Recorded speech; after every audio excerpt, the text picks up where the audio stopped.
Filsafat manajemen dapat dianggap sebagai suatu cara pemikiran manajemen, terdiri atas sikap, keyakinan, dan konsepsi individu atau kelompok.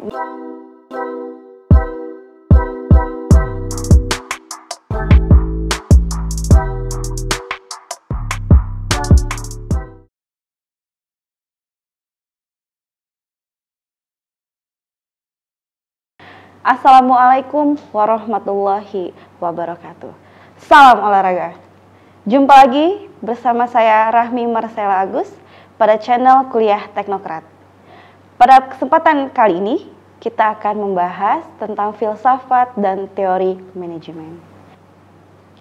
Tujuan dari pembelajaran ini untuk mahasiswa, diantaranya mahasiswa akan memahami apa yang dimaksud dengan filsafat dalam manajemen. Dan yang kedua, mahasiswa memahami apa itu teori-teori manajemen. Sebelum pembahasan kita lebih lanjut, kita harus mengetahui dulu apa itu yang dimaksud dengan filsafat. Filsafat berasal dari bahasa Yunani, yaitu philosia, philia, philos, philen, yang berarti cinta, dan sophia, yang berarti kebijaksanaan. Dengan demikian, seorang filsuf adakah pencari atau pecinta kebijaksanaan. Dan untuk menjadi seorang filsuf harus berusaha mendalami hakikat, fungsi-fungsinya, ciri-cirinya, kegunaan, permasalahan, dan pemecahan masalahnya. Filsafat manajemen dapat dianggap sebagai suatu cara pemikiran manajemen, terdiri atas sikap, keyakinan, dan konsepsi individu atau kelompok manajemen. Robin membagi pendapat tentang filsafat administrasi dalam dua bagian, yaitu pandangan filsafat makro dan juga pandangan filsafat mikro.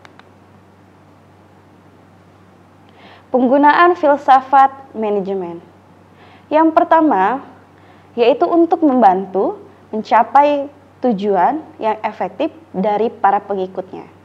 Maksudnya di sini, semua orang dapat mengetahui apa yang diinginkan seorang manajer dan tindakan apa yang akan dilakukan. Mereka dapat mengetahui dan menaruh kepercayaan apa yang sedang dilakukan seorang manajer tersebut.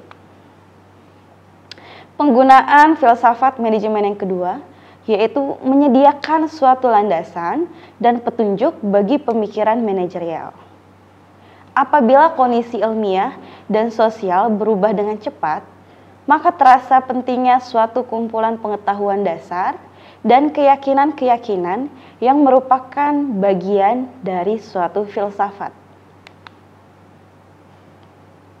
Penggunaan filsafat manajemen yang ketiga, yaitu merupakan sebuah kerangka bagi seorang manajer dapat mengembangkan pikirannya. Seorang manajer lebih cenderung menekankan individualisme secara tegas. Filsafat semacam ini diperlukan kepercayaan pada diri sendiri, sanksi-sanksi dari kesatuan keputusan, dan kemampuan pribadi yang luar biasa. Nah, sekarang kita akan masuk ke dalam teori manajemen. Perkembangan teori manajemen mengalami evolusi yang dimulai dari teori manajemen, kemudian nanti ada teori manajemen klasik, pendekatan hubungan manusiawi, manajemen modern, dan sistem manajemen. Menurut Amirullah dan Haris Budiono dalam buku Harsuki pada tahun 2013. Kemudian ada lingkup administrasi. Pada bahasan sebelumnya, sudah dijelaskan secara singkat tentang lingkup administrasi dan manajemen. Lebih lanjut dikatakan bahwa administrasi meliputi ide, teori, dan pembuatan kebijakan. Sedangkan manajemen berkaitan dengan orang-orang, kegiatan, dan pelaksanaan kebijakan tersebut. Kita akan membahas tentang paham Olimpik dan gerakan Olimpik. Untuk mengenal apa itu Olimpiade, maka pada bagian ini kita akan uraikan secara singkat apa paham Olimpik itu dan gerakan Olimpik. Yang pertama, ada prinsip dasar Olimpik. Yang kedua, gerakan Olimpik. Yang ketiga, ada IOC sebagai badan yang memimpin gerakan Olimpik. Prinsip dasar paham Olimpik terdapat 6 prinsip di dalamnya. Yang pertama, paham Olimpik. Paham Olimpik ialah sebagai suatu falsafah hidup yang mengagungkan dalam suatu keseluruhan keseimbangan dari kualitas badan, kemauan, dan pikiran atau jiwa. Yang kedua, tujuan dari paham Olimpik adalah menempatkan olahraga sebagai pelayanan dari pengembangan manusia yang harmonis dengan visi untuk mempromosikan suatu masyarakat yang damai yang terkait dengan pemeliharaan martabat manusia.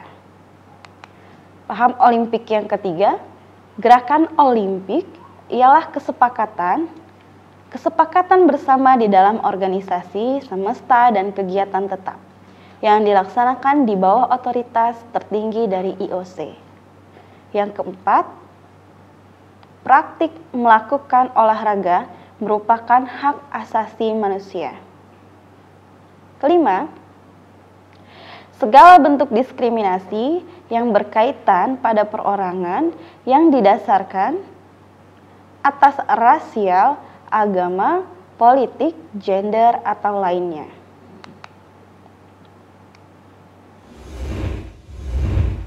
Sekarang saya akan menjelaskan yang dimaksud dengan gerakan Olimpik. Tujuan dari gerakan Olimpik adalah untuk memberikan kontribusi membangun dunia yang damai dan lebih baik dengan cara mendidik generasi muda melalui kegiatan olahraga tanpa adanya diskriminasi. IOC sebagai badan yang memimpin gerakan Olimpik. Sebelumnya kita harus mengetahui apa itu kepanjangan dari IOC. IOC adalah International Olympic Committee. Adalah organisasi internasional yang non-pemerintah dan tidak mencari keuntungan. Organisasi, tugas, dan wewenang IOC telah dituangkan dalam Piagam Olimpik yang sebenarnya tidak hanya mengatur organisasi IOC saja. Sekarang kita akan membahas tentang struktur gerakan Olimpik. Ada Komite Olimpiade Internasional. Komite Olimpiade Internasional sebagai induk organisasi dari gerakan Olimpik yang terdiri dari International Olympic Committee atau disebut dengan IOC, kemudian ada International Federation disebut dengan IF, kemudian ada National Olympic Committee NOC, kemudian Organizing Committee of the Olympic Committee, ada Asosiasi Nasional, PB, atlet, ofisial, dan petugas lainnya. Misi dari peranan IOC. Misi IOC adalah mempromosikan paham Olimpik ke seluruh dunia dan memimpin gerakan Olimpik. Ada Olympic Congress, kemudian Olympic Solidarity, Olympic Games, simbol Olimpik, dan lain sebagainya. Lebih luas lagi kita akan membahas tentang lingkup administrasi dalam olahraga. Secara singkat, unsur-unsur administrasi ialah harus mempunyai 2 orang manusia atau lebih di dalamnya. Kemudian ada tujuan yang telah ditentukan sebelumnya, tugas yang hendak dilaksanakan, dan adanya peralatan atau disebut dengan sarana dan prasarana. Lingkup administrasi dalam olahraga meliputi konstitusi olahraga nasional, tata kelola olahraga, tata cara rapat, manajemen anggaran, dan keuangan. lingkup manajemen olahraga. Apa itu yang dimaksud dengan manajemen?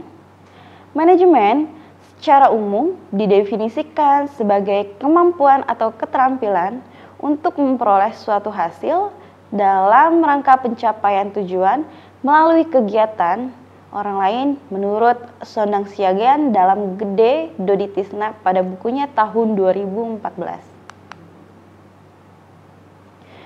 Apa sih yang dimaksud dengan manajemen olahraga? Manajemen olahraga didefinisikan setiap kombinasi dari keterampilan yang berkaitan dengan perencanaan, pengorganisasian, pengarahan, pengawasan, penganggaran, kepemimpinan, dan penilaian dalam konteks dari suatu organisasi dan departemen yang produk utamanya dikaitkan dengan olahraga atau kegiatan fisik.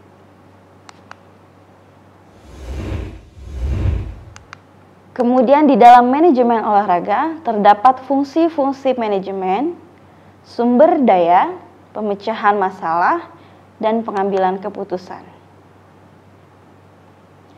Dan juga di dalamnya terdapat suatu event dalam suatu organisasi. Manajemen kepelatihan. Manajemen kepelatihan adalah proses untuk membantu program Anda dengan berbagai tujuan, yang dimana peran atau pengalaman pelatih sangat berpengaruh. Proses yang mendasari manajemen kepelatihan. Ada planning, organizing, leading, dan controlling. Kemudian ada tata kelola organisasi olahraga.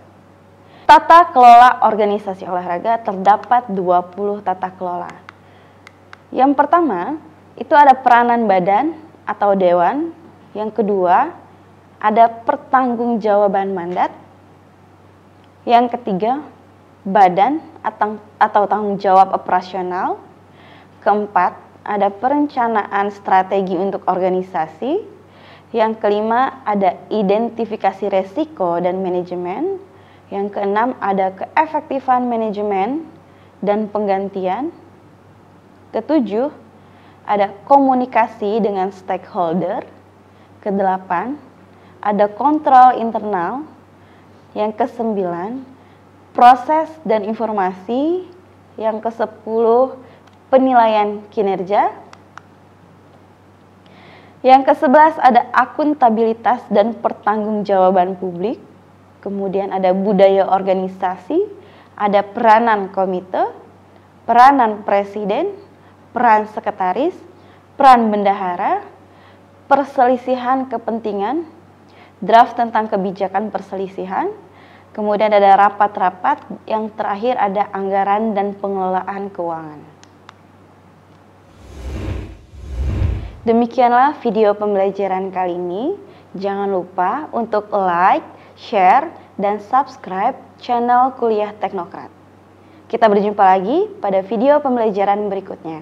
Assalamualaikum warahmatullahi wabarakatuh. Terima kasih sudah menyaksikan video pembelajaran ini. Jangan lupa like, komen, dan subscribe, serta nyalakan tanda loncengnya agar kalian tidak ketinggalan informasi update lainnya.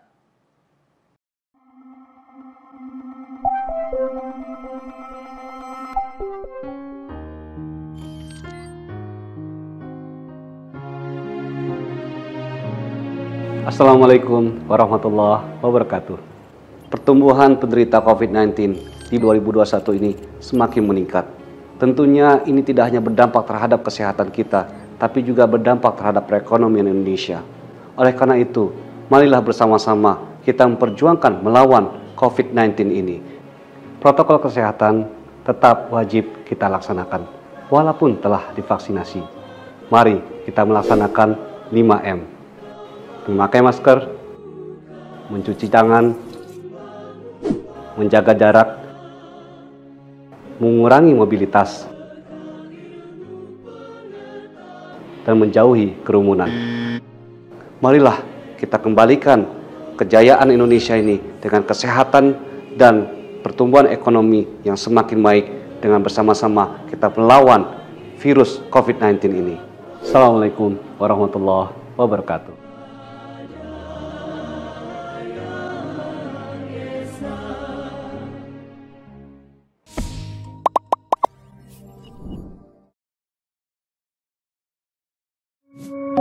Thank you.